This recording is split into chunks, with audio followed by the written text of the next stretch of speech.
Bom dia, meus queridos educantes, tudo bom? Vamos dar início a mais uma videoaula de geografia. Vamos falar sobre rede de transporte e telecomunicações. Esse assunto está no livro de vocês, na página 80. Vamos lá? Caneta e caderno na mão para fazer anotações.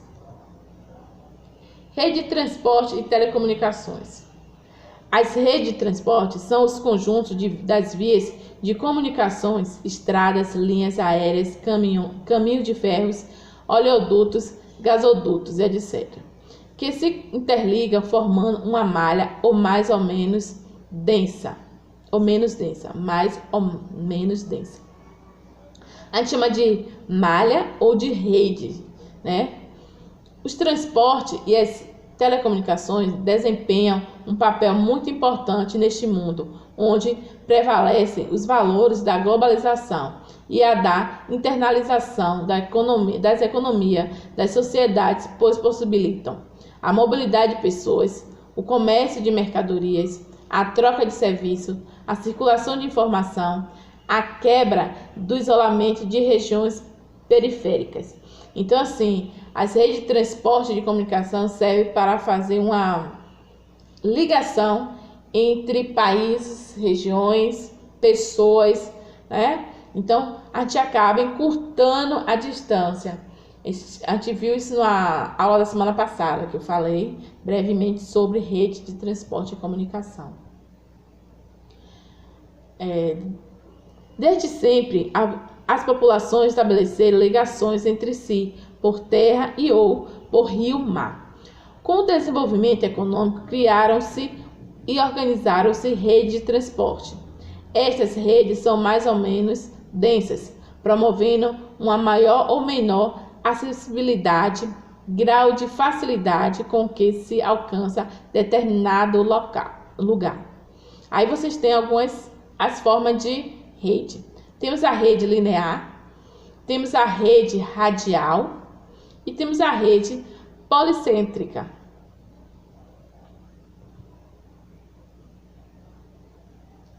A existência de redes de transporte condiciona a vida econômica e social dos países, acentuando as diferenças entre países pobres e países ricos.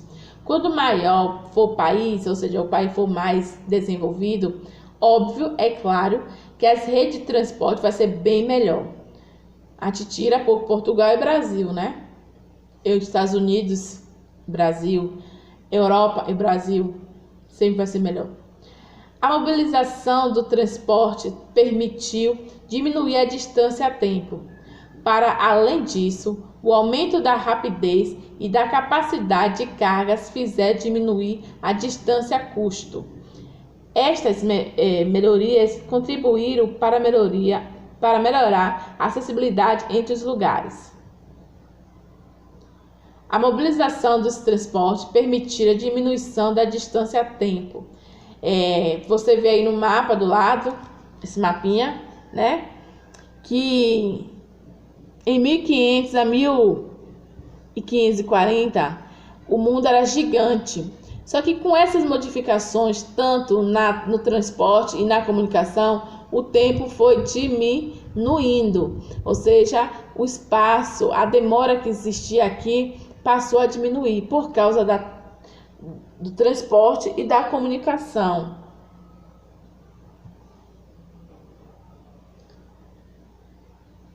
Contração do território nacional em função do conceito de distância-tempo. Aí você tem o primeiro mapa, né, mostrando a distância que se levava. Aí depois tem o segundo, aí vem a diminuição. É como se fosse aquele mapa que eu mostrei lá na frente, o mapa mundo que foi diminuindo. É a mesma coisa aqui nessa imagem. Distância-tempo em função do comboio de alta velocidade da Europa. Então, aqui distância entre paralelos e semimeridianos é de 2 horas, ou seja, até dentro do país, né, dentro do seu continente, a distância começa a diminuir. A gente vê isso com o metrô.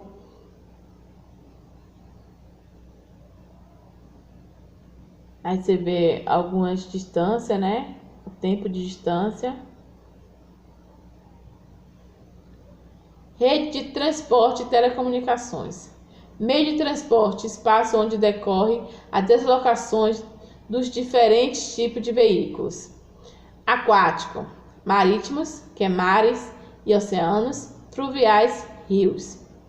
Terrestre, ferroviários, caminho de ferro, rodoviários, estrada tubular, que é através de tubo. E aéreo, que são os aviões. Modo de transporte, tipo de veículo utilizado nas locomoções terrestres, aéreas ou aquáticas: carro, comboio, oleoduto, gasoduto, avião e barco. Esse oleoduto e gasoduto é através dos turbos. É tubular, tá, gente? Meio de transporte. Transporte rodoviários. Pontos fortes: grande mobilidade e flexibilidade de itinerários porta a porta, ideal para transporte de passageiros e mercadorias a curtas e médias distâncias, não precisa de transbordo. Pontos fracos: forte impacto ambiental, poluição sonora, atmosférica, perda de biodiversidade e de terrenos agrícolas, pequena capacidade de carga, congestionamento do trânsito, grande sensibilidade, grande sinistralidade. E também a gente pode acrescentar aqui também a grande violência que tem havido, né, nesse meio de transporte. Meio de transporte, transporte rodoviários. Modo de transporte: automóvel, caminhão e autocarro. O número de veículos por 1.000 habitantes tem aumentado. Movimenta a maior quantidade de mercadoria a nível interno, tendo aumento a nível internacional. Entrada e saída de mercadorias para parceiros da União Europeia. Ferroviário. Ponto forte: elevada capacidade de carga, mercadorias e passageiros, diminuindo os custos de transporte, ideal para transporte de passageiros e mercadorias a médias e longas distâncias, reduzida a ocupação de espaço, seguro, menos poluente e consome menos energia, permite viagens rápidas e cômodas, TGV. Apresenta maior segurança, conforto e é econômico para o transporte de mercadorias pesadas e volumosas. Ponto fraco: itinerário fixo, implica o transbordo de pessoas e mercadorias, elevados investimentos de manutenção e funcionamento. Ou seja, aqui a gente tem o metrô, né, que veio para desafogar as estradas, porém ainda é insuficiente. Transportes ferroviários. Tem pedido importância face ao transporte rodoviário.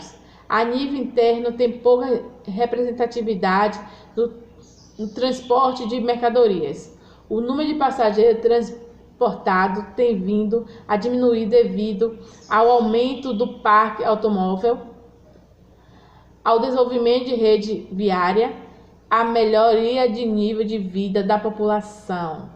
Então, por causa disso, o uso do metrô, né, não é tão usado assim. Só no começo, que era novidade, e aqui, pelo menos aqui no Brasil, aqui na Bahia, quer dizer, em Salvador, era algo novo, então o metrô não estava muito cheio. Hoje em dia não tanto, mas Rio, São Paulo é lotado. Transporte tubular por oleoduto e gasoduto, pipeline. Ponto forte: redução dos custos de transporte, não está sujeito às contingências atmosféricas, é a forma mais segura de transportar energia por terra, menor poluição. Pontos fracos: dificuldade de armazenamento, investimento inicial, desatas, infraestrutura é muito elevado, não se pode mudar o percurso. Os países atravessados por esse sistema podem dificultar o fluxo de produtos. Os países produtores podem interromper o aumento do seu preço. Necessita de constante cuidado de segurança e manutenção. E com isso o gasto é bem maior. Transporte fluvial. Pontos fortes. O positivo: grande capacidade de carga e facilitador do turismo. Vias fluviais mais importantes: Mississippi, Missouri, Amazonas, Reno, Sena, Volga e Nilo. Pontos fracos: nem todos os rios são navegáveis. Os desníveis: ultrapassando com eclusas, exemplo, Canal do Panamá, Rio Douro. Caudal irregular, pode ser extremamente poluente. Então, assim, nem todos os rios são navegáveis, porque tem uns que é de planície, outros de planalto, né? E sabemos que o rio mais favorável à navegação é o de planalto. É de planalto? Não, planície. O de planalto é mais para a fabricação, geração de energia, tá? Então, de planalto é para energia, de planície para navegação e lazer. Transporte marítimo. Ponto forte: grande capacidade de carga, petroleiros, metaleiros, porta-container, sendo menor dispendioso para o transporte a longa distância de mercadorias pesadas e volumosas. Transporta praticamente todo tipo de mercadorias e assegura o transporte de passageiro. Exemplo, facilita turismo. Principais pontos portugueses: Sines, Leixões, Lisboa, Setúbal e Aveiro. Pontos fracos: reduzida velocidade e necessidade de transbordo. Que isso? Ele precisa de lugar para corar, né, para fazer o transbordo, para as pessoas descerem as mercadorias. Pouco competitivo no transporte de mercadorias de pequenas e médias distâncias. Pode ser extremamente poluente. Necessita de elevados investimentos na infraestrutura para cargas e descargas, bem como na construção de portos. Nós temos temos nosso porto aqui em Salvador, né, que fica no comércio. Transporte marítimo. Os produtos que chegam a Portugal ou em qualquer outro porto por via marítima são os produtos petrolíferos e os combustíveis minerais sólidos. Os produtos carregados são produtos petrolíferos, o cimento e o cal. Os países dos Estados Unidos da América são os destinos preferencial. As técnicas de carga e descarga são mais eficazes e rápidas, reduzindo tempo e custo. Recorre-se cada vez mais a ro-ro, entrada de ro e a saída de ro-off, de caminhões carregados de mercadorias. Tem-se registrado um aumento na especialização e a modernização dos portos. O transporte marítimo tem perdido peso no transporte de passageiro relativamente ao aéreo, principalmente portos mundiais, como Roterdã, Holanda, Singapura, Chiba, Japão, Kobe, Japão. Então, assim, o transporte marítimo está perdendo lugar para o aéreo, porque ninguém vai sair, e sendo que para você viajar é caro, então é melhor você fazer uma viagem de avião do que de navio. Transporte marítimo fluvial, Canal do Panamá. Ele tem inclusas, que são isso aqui, gente, que ele abre quando o navio vai passando, por causa da sua elevação no solo. Então, para nivelar, ele precisa de... Esse aí cruz é tipo um elevadorzinho que leva... O navio vem, aí chega aqui para não bater, a água passa, ele sobe, fica no nível e vai subindo, ó, até chegar ao nível. Aqui ele vai descendo para sair. Rio Douro.